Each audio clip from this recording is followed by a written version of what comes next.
ہم الحمدللہ سورہ شورہ میں ہے اور اس میں عاد اور سمود اور حضرت موسیٰ، حضرت ابراہیم، حضرت نوح کا ذکر باقاعدہ شروع ہے انشاءاللہ، اور ہماری تفسیر بھی آگے بڑھے گی 141 سے لے کے 90 تک۔ لیکن اصل بات یہ ہے کہ اللہ تعالیٰ نے جو ہمارے دین جو اسلام ہے یہ بہت ماڈرن مذہب ہے، لیکن بدقسمتی سے جو دنیا پرست لوگ ہیں تو وہ اس تعلیم سے دور بھاگتے ہیں، اور یہ ایک قسم کی دین جو ہمارا مذہب ہے یہ ایک روشنی ہے اور ہر تہذیب اور ہر زمانے کے مطابق ہے، لیکن دنیا پرست لوگ اس کو پرانی یعنی بیکورڈ جاہلیت سمجھتے ہیں بدقسمتی سے، اور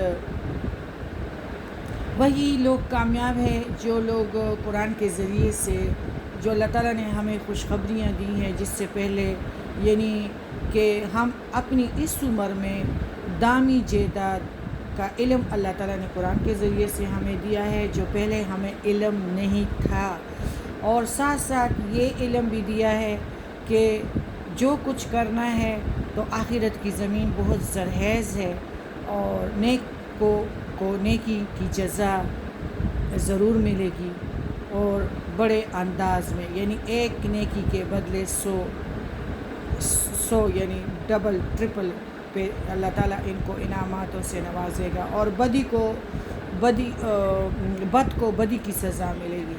اللہ تعالیٰ نے بطور سزا سب کچھ سب کچھ ہمیں بتایا ہے، اور جو بدقسمتی سے اپنے عملوں سے غافل ہیں تو وہ قرآن سے بے خبر لوگ غافل ہیں، اور قرآن سے بے خبر لوگوں نے اس سے کوئی فائدہ نہیں اٹھایا۔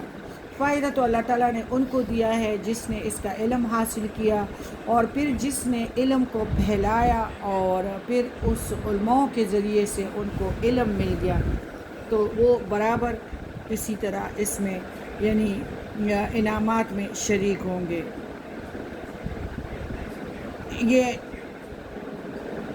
عاد ثانیہ، یہ عاد اس طرح تھے کہ یہ مسکن کے الحجر میں رہتے تھے، اور یہ 300-400 کلومیٹر لمبا اور تقریباً 100 کلومیٹر چوڑا علاقہ حجاز اور شام کے درمیان ہے۔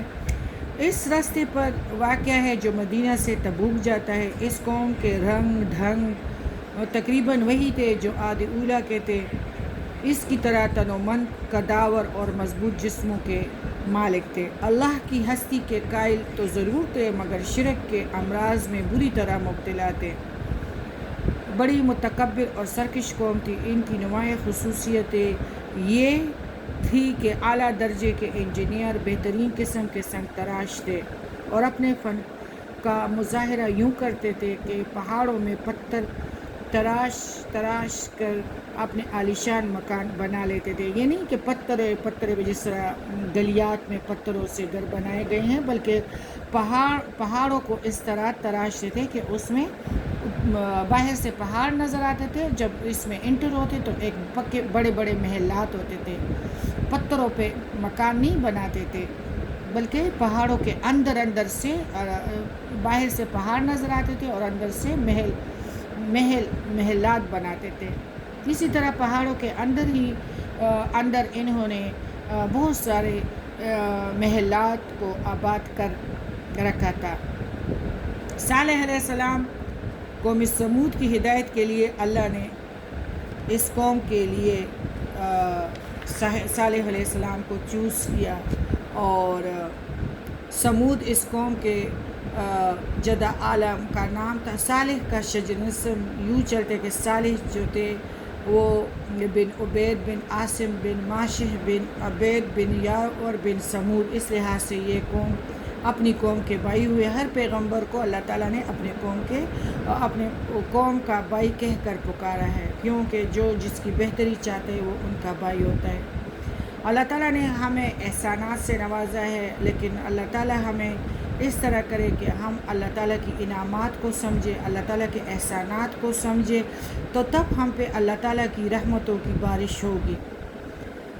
اور اس کی بندگی کرے اور اس کی بندگی میں دوسروں کو شریک نہ کرے.